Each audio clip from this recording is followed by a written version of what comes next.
Hello students, तो आज हम लाइफ साइंस की सबसे इम्पोर्टेंट टॉपिक अमीनो एसिड के बारे में पढ़ेंगे। तो अमीनो एसिड क्या होता है? Amino acids are biomolecule. Amino acid एक बायोमोलिक्यूल है जो बिल्डिंग ब्लॉक ऑफ प्रोटीन, जो प्रोटीन का निर्माण करता है, प्रोटीन को बनाता है।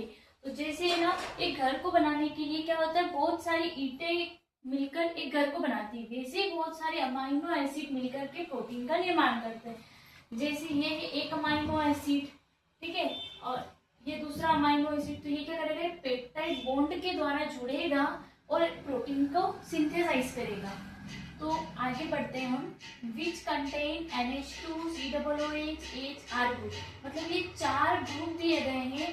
First NH2 group, second COOH, third H और फोर्थ R ग्रुप। ये चार ग्रुप मिलकर के अमीनो एसिड को बनाता है। तो फर्स्ट NH2 ग्रुप जो होता है उसको हम अमीनो ग्रुप कहते हैं, जो बेसिक नेचर का होता है।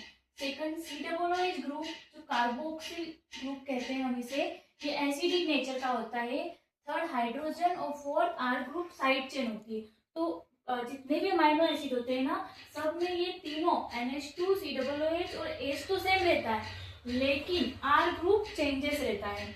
तो इसका फॉर्मूले के थ्रू हम और समझेंगे इसको। इसका फॉर्मूला है कि ये कार्बन है, इससे एक तो NH2 जुड़ा हुआ है, COOH जुड़ा हुआ है, H जुड़ा है और R जुड़ा हुआ है। देखो ये चारों इसमें जुड़े हुए हैं। अब जो R जो है ना, जितने भी अमीनो एसिड होते हैं सब में ये अलग अलग प्रकार का होता है। Next, amphoteric nature. जो अमीनो एसिड होते हैं ना, वो एम्फोटेरिक नेचर का होता है, मतलब ये इसमें बेसिक नेचर भी होता है, एसिडिक नेचर भी होता है। इसलिए हम क्या कहेंगे, जो अमीनो एसिड है उनका नेचर कैसा होता है, एम्फोटेरिक नेचर होता है। Next, when to amino acid join together form peptide bond. देखो यहाँ बताया ही था कि जब दो अमीनो एसिड या दो से ज्यादा अमीनो एसिड जुड़ते हैं तो पेप्टाइड बॉन्ड को फॉर्म करते हैं, पेप्टाइड बॉन्ड का निर्माण करते हैं। फिर आगे, many amino acid join to form a protein.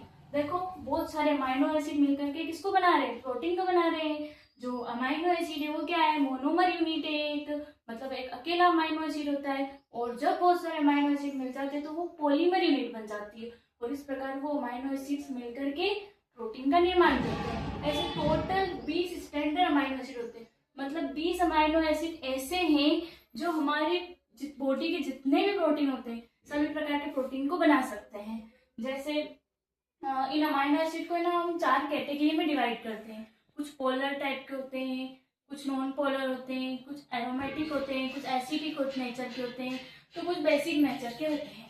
तो ये अमीनो एसिड्स जो होते हैं, इनके नेचर के नजरिए से देखें तो ये बॉडी के अलग अलग प्रोटीन का निर्माण करते हैं।